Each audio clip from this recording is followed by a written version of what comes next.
tingnan niyo ho ito. Baka o sakaling may maalala kayo.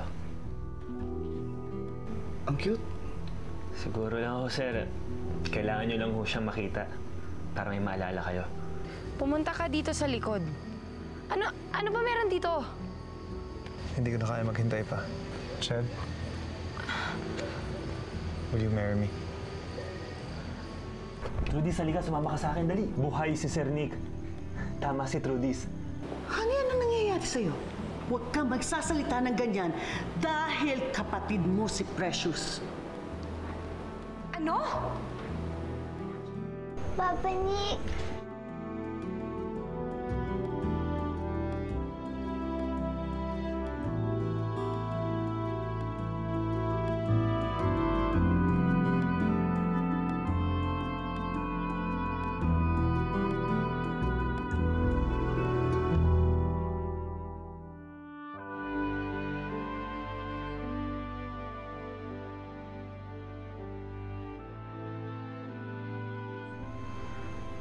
Nakaalala kita.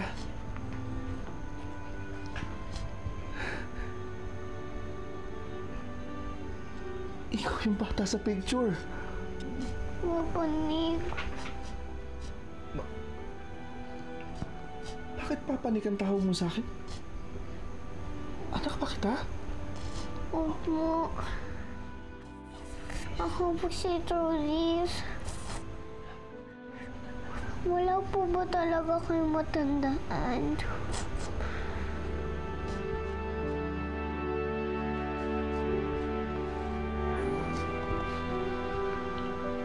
Bakit ganun? Kanina pa ako nakatunganga rito pero wala akong maalala eh. Ano bang nangyari sa akin? Okay lang po kahit wala po kayong maalala. But importante buhay kayo.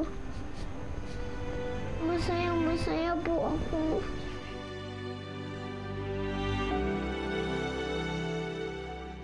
Oh, Mercedes, mag-aasawa ka na.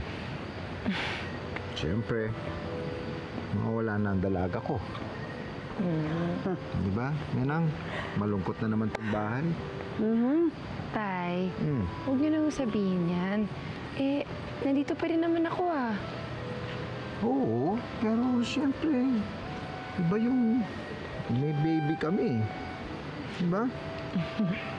Pero may solusyon ako dyan. Gumawa kaya tayo ng panibagong kapatid. Ano? Ay, baby ulit. Alam mo, tumigil ka nga dyan, ha? Oh, bakit? Tay, ate talaga yung mga hirit niyo. Ay, sus, ewan ko saan ba nang gagaling yung mga yan. Matanda na tayo. Kalabaw lahat tumatanda. Ched, bakit naman sumagot ka agad ng oo kay Ronnie? Sana naghintay ka ng konti, pinag-isipan mo muna.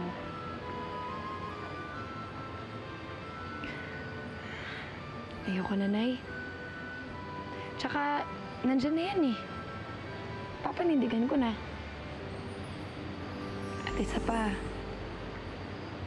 naiintindihan ako ni Ronnie. Yun ang importante. Anak ko si Precious, paano nangyari yon? Tumahimik ka muna. Magpapaliwanag ako sa'yo.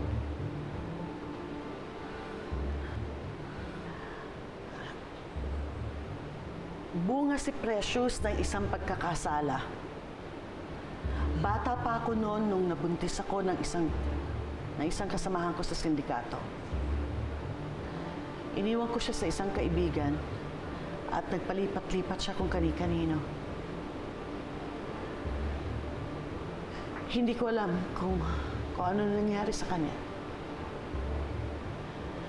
Malaking pagkukulang ko sa kanya at dapat maawa ka sa kanya. Dahil hindi siya lumaki na kapiling ko, hindi katulad mo na naranasan ng lahat ng rangya sa buhay. At ngayon pa lang ako babawi sa kanya. Ngayon pa lang ako babawi sa ate mo. Ate, hindi ko siya ate, ma. Wala akong ate, wala akong kapatid! Honey!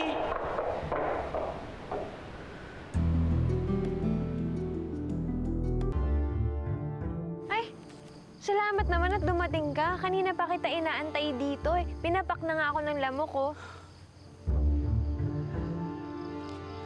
Alam na ni Honey Ang alin? na kapatid mo siya, na ate ka niya. Di nga. Oo nga. Buti naman. Kasi yan din yung rason kung bakit gusto kita kausapin. Buti naman inunahan mo na ako.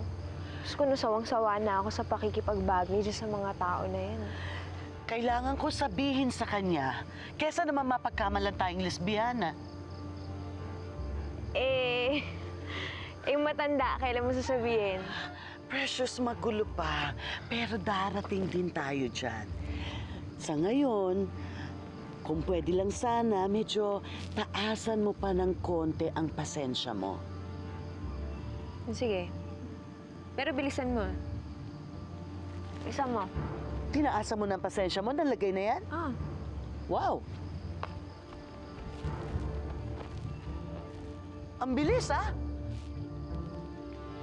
Ha! Oh!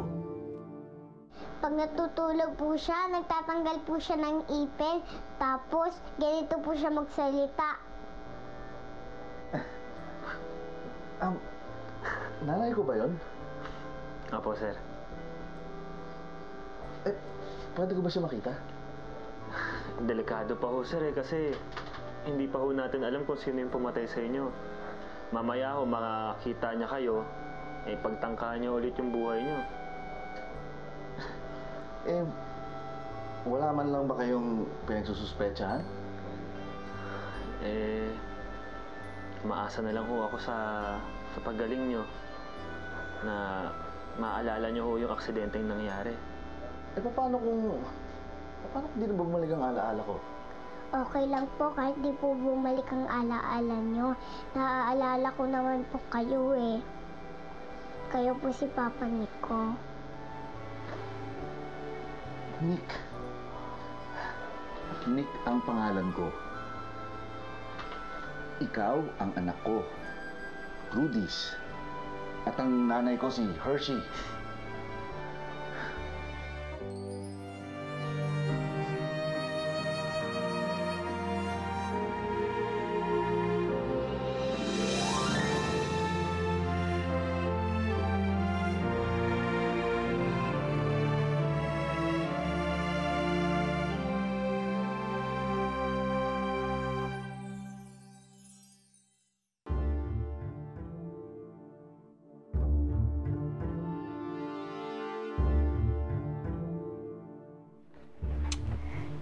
Trudy, sasang ka na?